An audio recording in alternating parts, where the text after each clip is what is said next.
Hi guys. Have you ever stopped to think why in an era obsessed with loyalty, certain guys are still relentlessly drawn to the appeal of other women? Or why committing to just one woman for eternity now seems not just outdated but almost unrealistic? I want this video to be more like a thought exercise, so let me preface it by saying that I absolutely value commitment and loyalty in a relationship. I'm also big on monogamy, but it's not for everyone. The more I understand how different men and women are biologically and psychologically, I can't help but question the oversimplified ideas about gender equality that our modern society constantly tells us and drills inside our heads. One of those things is the idea that cheating and infidelity are absolutely the same at every level for a man and a woman in a relationship. Let me explain. In today's world, the incentive for dating is flawed. For example, the average age of marriage for a man is around 31, while the average age for a woman is 29. Now, granted, this is the highest it's ever been in our history, but I don't even think that's the real problem here. There's two reasons why these marriages are almost set up to fail, and it has to do with what happens before the marriage and after. For most of their 20s, it's almost expected for men and women to have a time of sexual exploration, jumping from one casual relationship to the next, with both partners ending up with the worst possible foundation for lifelong commitment and monogamy later on. And what happens after they get married? Anyone that understands the broad curve of men and women's sexual market value and attractiveness understands that there's a difference in their desirability around the same time. As women start to lose the gift of youth in their 40s and 50s, men that have their lives in order find themselves more valuable in the dating market than they ever were in their 20s and 30s. A man that has even moderately built himself up over the years finds himself with more options and temptations at every single corner, in some cases even being hit on by other women directly. If you've ever heard of what's called the wedding ring phenomenon, you understand how this works. Married men who have already been locked down and slightly older and mature are one of the most alluring groups of men for women. And you can predict, if you zoom out into the bigger picture and look at the statistics, 40s and 50s are some of the most common age brackets for men occasionally stepping out and cheating. And even if they don't,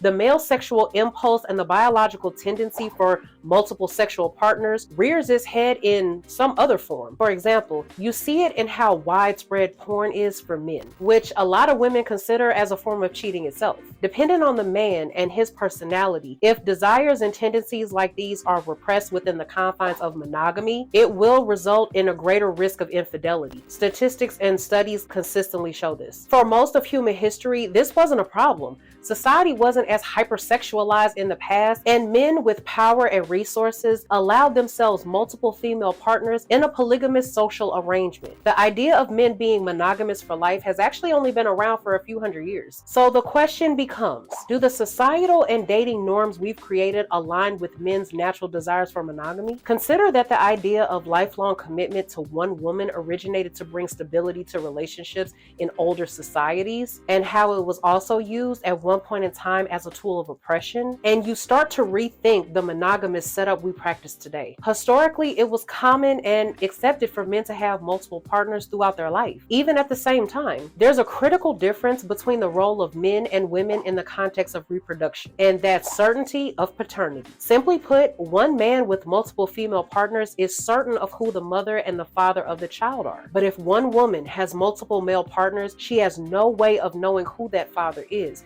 and neither would these men. Infidelity and promiscuity in women carries far greater consequences in the general population than men, which is why it's been discouraged and punished in every single society, except perhaps the current Western world, which has also made its way to other parts of the world. Now, when it comes to male infidelity or polygamy, you see women seeing and viewing it in the same lens as they would their own. But the difference, and it's a stark difference I think any man can attest to, is that for a man, sex is a lot more about the physical release than about the emotional bonding. That's why you can have a man who's head over heels in love with a woman, but still feel that nagging physical temptation for sex and spreading his seed. Now, I want to be clear here, because none of these ideas excuse breaking a commitment that you've made to someone. But that doesn't mean that you can't have a second thought and really sit down and think how male infidelity is different biologically, and how this conflict emerges from the tension between men's biological instincts and the sexual and relationship norms we experience today. I really want this to be the start of a conversation that we really need to have, but people don't want to have because it's uncomfortable. So what are your thoughts? Drop them down in the comment box. So with that being said, until the next video, I'll see you guys later.